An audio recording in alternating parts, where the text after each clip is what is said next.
사도신경으로 신앙 고백하시도록 하겠습니다. 나는 전능하신 아버지 하나님 천지의 창조주를 믿습니다. 나는 그의 유일하신 아들 우리 주 예수 그리스도를 믿습니다.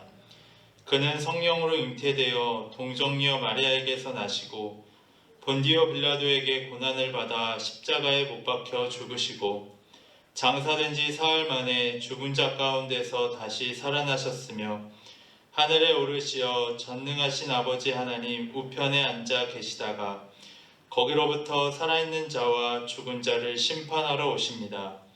나는 성령을 믿으며 거룩한 공교회와 성도의 교제와 죄를 용서받는 것과 몸의 부활과 영생을 믿습니다. 아멘. 찬송가 93장 부르시도록 하겠습니다.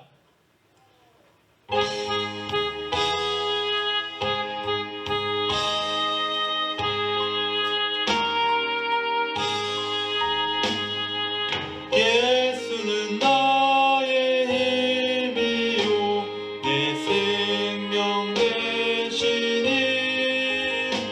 구주 예수 떠나 살려 죄 중에 빠지리 눈물이 앞을 가리고 내 맘에 근심 쌓인 위로하고 힘주실 주 예수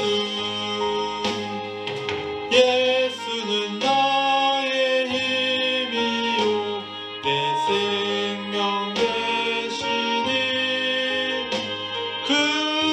은혜를 간구하며 풍성히 받으리 햇빛과 비를 주시니 추수할 곡식 많도다 귀한 열매 주시는 주 예수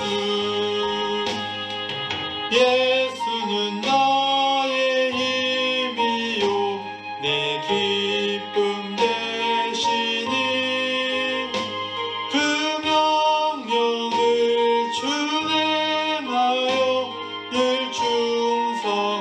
충성하겠네 주야로 보호하시며 바른 길 가게 하시니 의지하고 따라갈 주 예수 예수는 나의 힘이요 내 소망 되시니 이 명상을 떠나갈 때 곧 영생 얻으리 한없는 복을 주시고 영원한 기쁨 주시니 나의 생명 나의 기쁨 주 예수 아멘. 오늘 하나님께서 주시는 말씀은 역대하 28장 8절에서 15절까지 말씀입니다. 역대하 28장 8절에서 15절까지 말씀입니다. 이스라엘 자손이 그들의 형제 중에서 그들의 아내와 자녀를 합하여 20만 명을 사로잡고 그들의 재물을 많이 노력하여 사마리아로 가져가니 그곳에 여호와의 선지자가 있는데 이름은 오뎃이라. 그가 사마리아로 돌아오는 군대를 영접하고 그들에게 이르되 너희 조상의 하나님 여호와께서 유다에게 진노하셨으므로 너희 손에 넘기셨거늘 너희의 노기가 충전하여 살육하고 이제 너희가 온 유다와 예루살렘 백성들을 압제하여 노예로 삼고자 생각하는도다. 그러나 너희는 너희의 하나님 여호와께 범죄함이 없느냐? 그런즉 너희는 내 말을 듣고 너희의 형제들 중에서 사로잡아온 포로를 놓아 돌아가게 하라.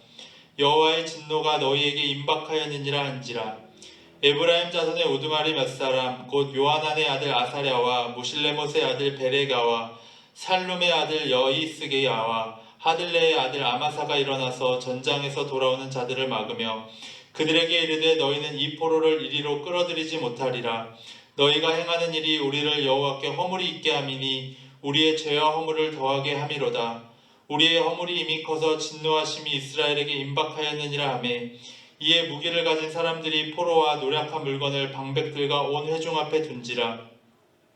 이 위에 이름이 기록된 자들이 일어나서 포로를 막고 노략하여 온 것 중에서 옷을 가져다가 벗은 자들에게 입히며 신을 심기며 먹이고 마시게 하며 기름을 바르고 그 약한 자들은 모두 나귀에 태워 데리고 종려나무 성 여리고에 이르러 그의 형제에게 돌려준 후에 사마리아로 돌아갔더라. 아멘. 오늘도 주님의 은혜가 가득한 하루 되시기를 바랍니다. 오늘 역대하 28장에 보면 아하사의 왕의 이야기로 시작이 됩니다. 그런데 아하사는 하나님 보시기에 정직하게 행하지 못했던 왕이었기 때문에 하나님께서 그에게 어려움을 주셨습니다. 그 중에 하나는 북이스라엘 백성들이 남유다를 공격했고 그들을 많은 전쟁에서 승리와 포로를 데리고 오게 된 것이었죠. 그 포로를 데리고 이제 돌아오는 길에 사마리아에 왔는데 사마리아에 있던 선지자 오뎃이라는 사람이 그들에 대해서 질책합니다. 포로를 왜 데려왔냐? 왜 이 사람들을 노예로 삼으려 하느냐? 그리고 너희가 혈기가 또한 살기가 충천하여 사륙을 많이 했다. 이런 이야기를 하게 됩니다. 그것은 결국 무슨 말이냐면 그 사람들을 다시 돌려보내라는 것입니다. 그 이유는 두 가지를 이야기하고 있습니다. 첫 번째 이유는 맨 처음 말씀드렸던 것처럼 하나님께서 그들을 너희에게 넘기셨기 때문에 너희들이 그 사람들을 함부로 노예로 삼을 수 없다라는 것이죠. 함부로 그 사람들을 죽이거나 함부로 대해서는 안 된다라는 것입니다. 그 전쟁에서 승리한 것은 하나님께서 그들을 징벌하시기 위하여 너희들 잠깐 도구로 사용한 것이지 너희들의 어떠한 능력이나 힘이 있어서 그 일을 감당한 것이 아니라는 이유였습니다. 그리고 두 번째로는 이스라엘 백성들의 율법 가운데 형제를 노예로 삼을 수 없다라는 것이 있습니다. 그렇기 때문에 남유다와 북이스라엘이 지금 나눠져 있기는 하지만 그들은 한 형제임을 이야기해 주면서 그들을 노예로 삼을 수 없음을 이야기해 주고 있죠. 그 이야기를 듣고 나서 중요한 것은 그 뒤에 이 에브라임 자손의 그 우두머리들이 일어나서 사람들에게 이야기합니다. 우리가 이 이야기를 듣고 그대로 행하자. 그래서 포로로 끌려온 사람들에게 다시 옷을 입혀주고 상처를 치료해주고 또한 거동이 힘든 사람들은 나귀에 태워서 그 사람들을 다시 돌려보내는 이야기가 오늘 읽은 본문 말씀입니다. 오늘 이 말씀을 통해서 우리가 알 수 있는 것은 우리가 말씀을 들었을 때 그 말씀을 우리가 실천하고 순종할 때 그 말씀이 진짜 우리에게 이루어지고 하나님이 어떻게 일하시는지를 우리가 경험할 수 있다는 것입니다. 우리가 때로는 오해하고 착각하기 쉬운 부분이 무엇이냐면 우리가 어떤 예배 가운데 말씀을 듣거나 어떤 큐티를 하거나 이럴 때 말씀 묵상을 하다가 은혜 받는 말씀들이 있습니다. 우리의 감정에 굉장한 울림을 주는 묵상이 있죠. 또한 예배 드릴 때 어떤 감동이 있습니다. 그런데 그 감동으로 우리의 삶이 변화되는 것은 아니라는 것입니다. 그 감동, 그 깨달음이 우리의 신앙의 수준을 이야기해 주는 것은 아니라는 것입니다. 분명 그러한 감동과 그러한 울림이 있을 때 우리는 변화될 수 있는 가능성이 있고 우리의 신앙이 성장할 수 있는 가능성의 시작일 수는 있습니다. 그런데 우리가 예배 가운데 말씀을 보는 가운데 은혜 받았다고 해서 감동을 받았다고 해서 우리의 삶이 자동적으로 변화되거나 우리의 신앙의 수준이 더 올라가는 것은 아니라는 것입니다. 우리의 신앙의 수준은 언제 올라가느냐? 우리가 그 감동받고 은혜 받은 말씀을 우리의 삶에서 순종하며 실천할 때입니다.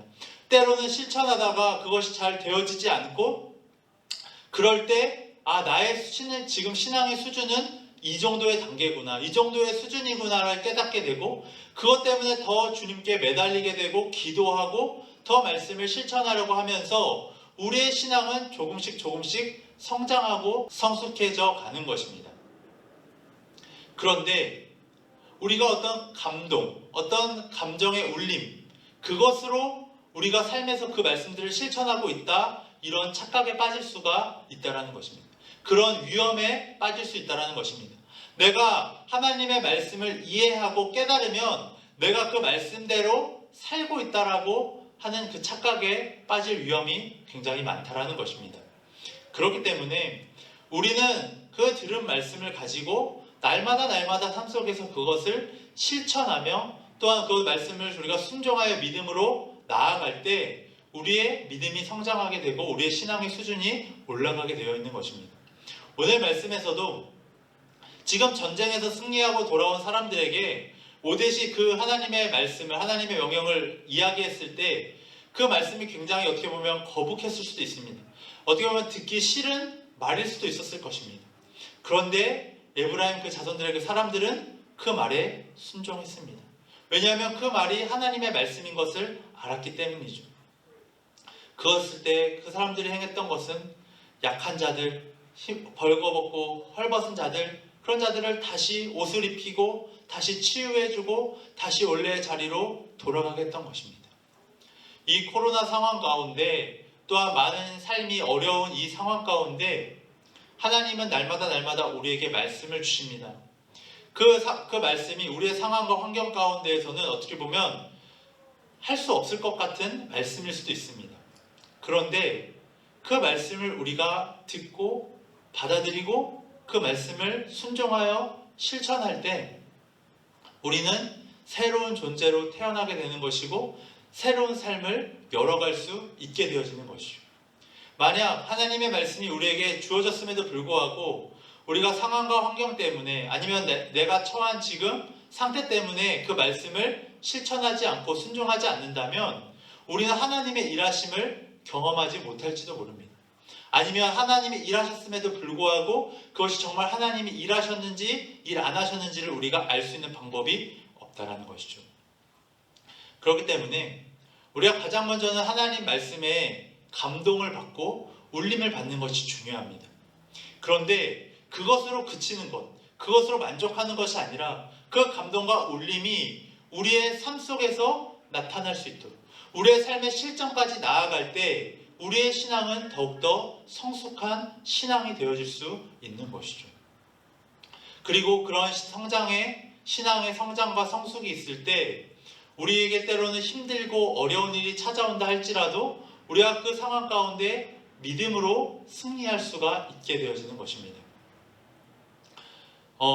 최근에 이렇게 하나의 영상을 보았는데 이렇게 올림픽에 나갔습니다. 올림픽에서 나갔는데 달리기 시합을 하고 있다가 중간에 앞에 선수가 넘어진 겁니다. 그러면서 뒤에 있는 선수가 같이 넘어지게 되었던 것이죠. 그런데 그렇게 넘어졌을 때 그냥 뒤에 있는 사람 이제 일어나서 그냥 모른 채 하고 다시 갈 수도 있었을 것입니다. 왜냐하면 올림픽이라는 중요한 경기였기 때문이죠. 그런데 그 사람이 먼저 나아가지 않고 그 넘어져 있는 선수를 부축해서 같이 결승선까지 들어오는 영상을 보게 되었습니다. 어떻게 보면 우리의 삶 속에서 신앙을 선택하고 하나님의 말씀을 듣고 살아간다는 것은 그냥 넘어졌을 때 그냥 우리가 먼저 가버릴 수도 있지만 그냥 가버리지 않고 내 옆에 그 쓰러진 사람을 함께 일으켜서 함께 나아가는 것. 그것이 오히려 올림픽 정신에는 더 맞는 것이죠. 모두가 1등을 위하여 승리하기 위하여 그 달리는 경기 가운데 넘어진 사람과 함께 그 결승선을 통과하는 것이 정말 진정한 올림픽 정신인 것이죠. 그런 것처럼 그 당시에 북이스라엘 사람들에게 노예로 끌고 오고 포로로 잡아오는 것이 그들의 삶에는 더 삶을 윤택하게 하고 이익이 됐을지는 모르겠습니다. 그런데 그들이 하나님의 말씀을 들었을 때 그러한 어떤 이익, 그러한 것들을 포기하면서까지 하나님의 말씀을 지키는 모습을 보게 됩니다. 오늘 우리에게도 어떻게 보면 하나님 말씀보다 우리의 삶에 이익을 주는 것, 유익을 주는 것을 더 쫓아 살아가고 싶은 유혹이 있을 수도 있습니다. 그런데 오늘 말씀을 묵상하시고 읽으시면서 하나님의 말씀을 실천하자. 정말 하나님의 말씀대로 한번 살아보자. 이러한 결단과 다짐으로 살아가시는 모든 성도님들 되시기를 바랍니다. 기도하시도록 하겠습니다. 하나님 감사합니다. 오늘도 말씀을 허락하여 주시고 주님의 말씀대로 살아가게 하여 주시니 감사합니다. 하나님 바라기는 하나님의 말씀이 우리의 마음을 울리게 하여 주시고 우리의 마음만 울릴 뿐만 아니라 우리의 손과 발을 정말 주님의 일을 위하여 사용하게 하여 주시고 주님의 말씀을 이뤄가는 도구로 사용할 수 있도록 아버지 인도하여 주시옵소서. 하나님 울림으로 그치는 것이 아니라 그 울림이 전해지게 하시고 우리의 삶을 통하여 드러날 수 있도록 아버지 인도하여 주시옵소서. 이 모든 말씀 예수 그리스도의 이름으로 기도드렸습니다. 아멘.